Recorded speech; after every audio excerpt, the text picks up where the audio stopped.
I thought this was a constructive meeting. Were there strong feelings and people with clear opinions? Absolutely. Did they express that vocally? Yes. But that's what democracy is all about. And compared to town halls in other parts of the country where, constituents were fighting against each other physically and questioning each other's patriotism, I thought this town hall was far better than that. Nobody attacked anybody personally. Nobody questioned anybody else's being an American. So I thought it was a healthy discussion and debate.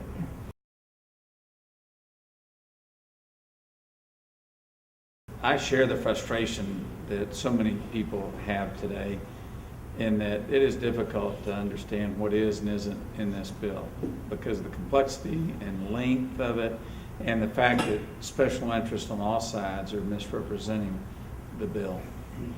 I think going to www.house.gov and then clicking on the Energy and Commerce Committee website is a good way to get a section by section analysis of the bill. Factcheck.org is also a good source of information. It's a nonpartisan entity that tries to check out the difference between a myth and a fact. And I think they do a good job of sifting through all of this. I'd encourage students to Google healthcare reform and read a number of different views on the bill.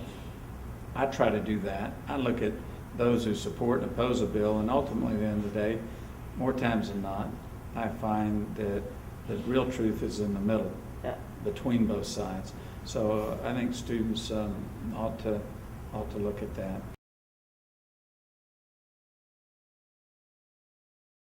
A key goal of this bill should be to hold down healthcare cost increases. It's projected that if we continue on with the present healthcare inflation, by the year 2016, Texas families will be paying $24,000 a year for their health insurance. That's equivalent to 51% of the median income in 2016 in Texas.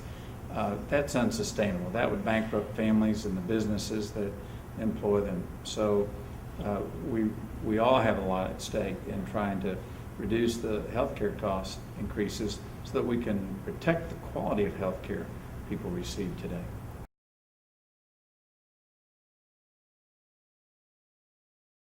I would just add that I think it's so important for students to get involved in these debates, whether it's the issue of college student financial aid and trying to reduce the cost increases for college education these days, whether it's the question of the deficit, issues of war and peace, or healthcare reform. Students have a right to be involved, and the process will work better if students choose to be involved.